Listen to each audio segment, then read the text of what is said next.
I have reviewed history and realized that almost all black powerful men ended up the same way.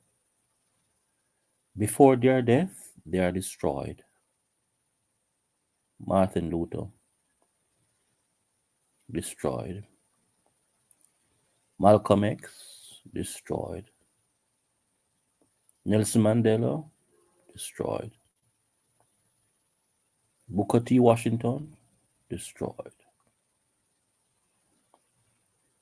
Bob Marley, destroyed. Peter Tosh, destroyed. Marcus Garvey, destroyed. Paul Bogle, destroyed. Now we have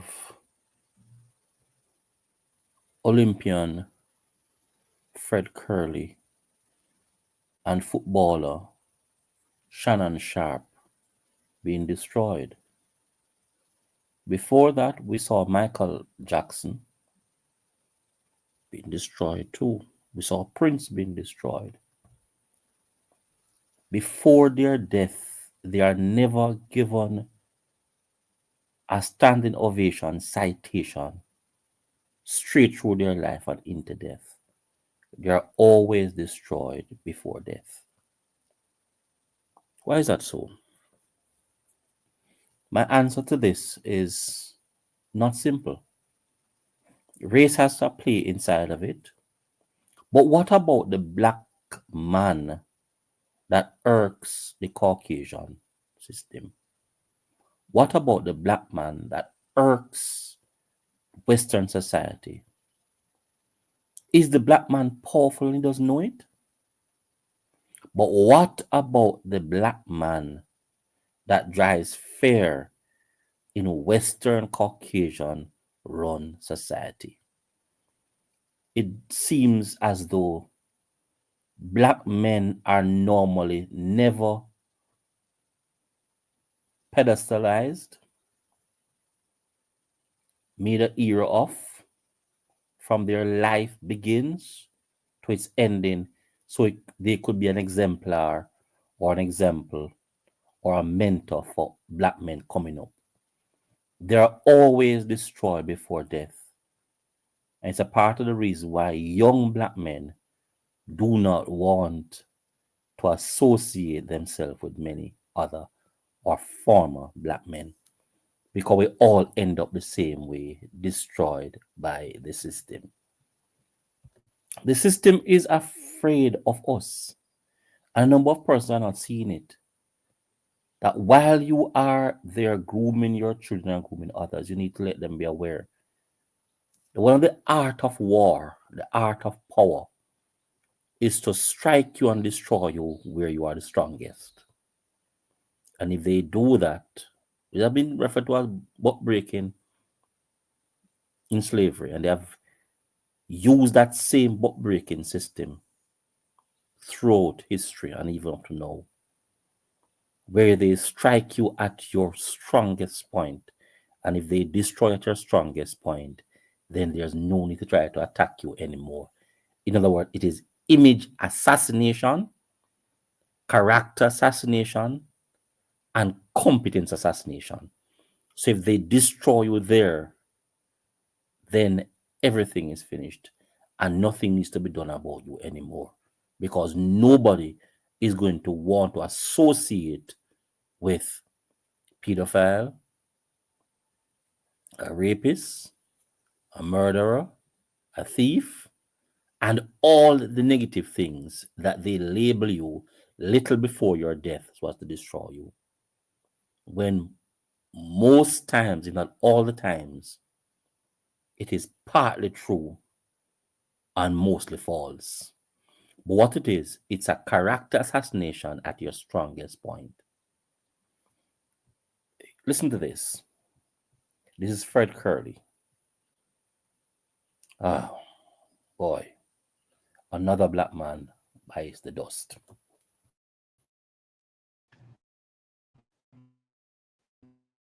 Yeah, this is the in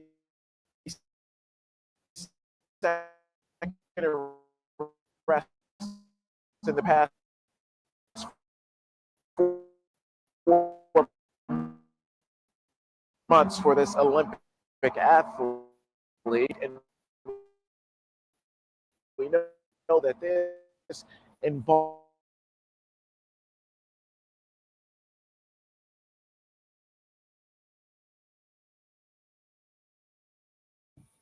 Bites the dust. Another black man is struck down off the pedestal. Another black man is no longer a hero. Look at this. Another black man again.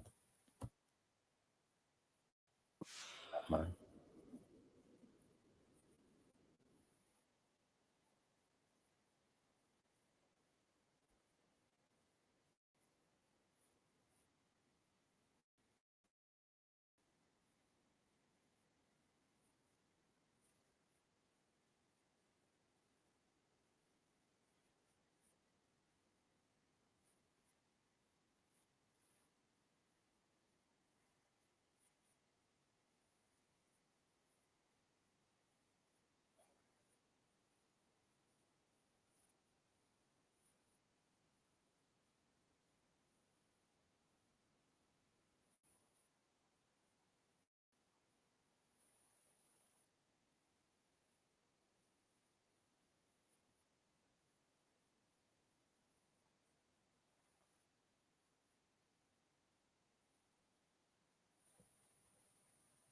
One more black.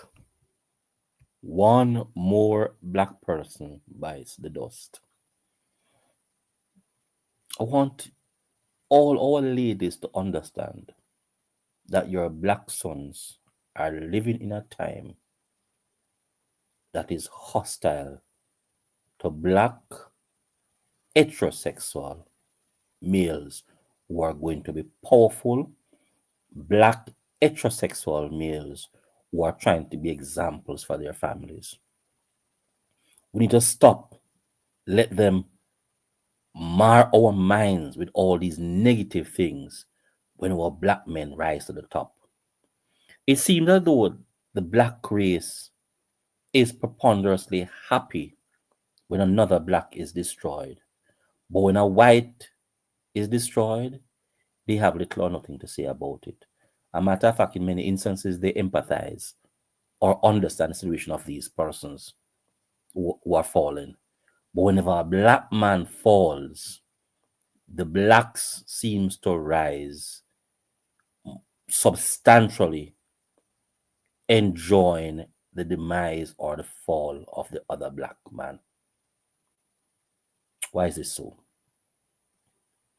They have learned, when I say they, I talk about the Caucasian, the system, they have learned that this is the approach that they took during slavery. And they have mastered that approach and are using it on us every single day since. Why is it that our black leaders and powerful men are always destroyed before their death? The answer is simple. They are destroyed because they do not want them to be examples to be used to rise. They do not want the children who are black males to see these black males as your icons, as your leaders, as your examples, and want to be like them. And therefore do everything in their might, their power, their will to be just like that black male. So if they destroy the black male, there's nothing for you as examples to follow. What are you going to follow? The white man. Caught into a maze, caught into a trap of slavery, where the white is always the dominant kind. Can't you see it, ladies and gentlemen? My channel is about providing trusted information. I hope I'm letting you understand this world. It's a racist world that you are living in. And living here in Jamaica does not change that racist system. Substantially, the blacks are normally not the examples. And whenever a black man rises, system finds a way to destroy him before he dies, because they do not want that black man to be an example to other black young children and other black men. Because if that becomes the case, we will rise and be powerful.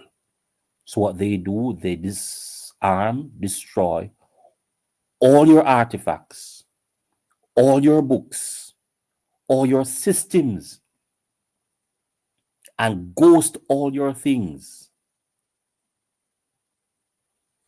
So you do not see yourselves and want to associate with your history. We believe in a God that died in the fact of in the form of Jesus. Yes, still they don't want you to accept your ancestors. But when you go to the Bible and look at Matthew 1, then in Matthew 1, Jesus did not come just like that. They gave all the persons who died to make Jesus be alive. Yet still, they do not want us to go into our ancestral heritage and talk about where we are from. Can't you see it? Or if you're seeing it, do you understand the potency of what they are doing? They are destroying everything that is black. And they will continue to mean, to belittle, to destroy, to demonize, or even blacklist everything that is black, powerful, and beautiful. So we do not have blacks wanting to climb at the top of the ladder to be like a black person who lived a particular way. What do? They destroy everything relating to that black man, that no blacks who are coming up want to associate with your history. And a man who doesn't have a history is nobody, which is exactly what they are created in this world, the nobody black man. And our females are falling prey to this, and they are continuously belittling the black man, and the white man doesn't want you. He doesn't see you as his equal. You are used and refused as a black person in this world. And until all blacks recognize what they are doing and decide to uphold the history of our black men who have fought with their sweat, with their blood, with their tears, with their effort, and hold them on a pedestal and decide that these are our example, we will not rise to the top as a race. We will not rise to the top as a race if all they do is to destroy examples that you'd want to be like. Where are your examples? We have no history of who we want to be like. When you have to speak to many black persons, ask them who they want to be like, they don't know. But when you speak to a Caucasian and ask him or her who they want to be like, they will actually spew this thought in a few seconds as to be one Caucasian that came before them. But look at the blacks. Nobody wants to be like another black person that came before. That indicates to you that they have destroyed you, they have destroyed your kind by using power plays, power dynamics, smear tactics, and blacklisting of all our powerful black males who sought to be great, who sought to be an example, and who sought to live their lives that other black males could follow. I'm asking myself the question, and I do not want him to fall. What are they going to be doing to Michael Jordan? Like, share, and comment to my channel as we continue to provide with trusted information for you to use to make a decision.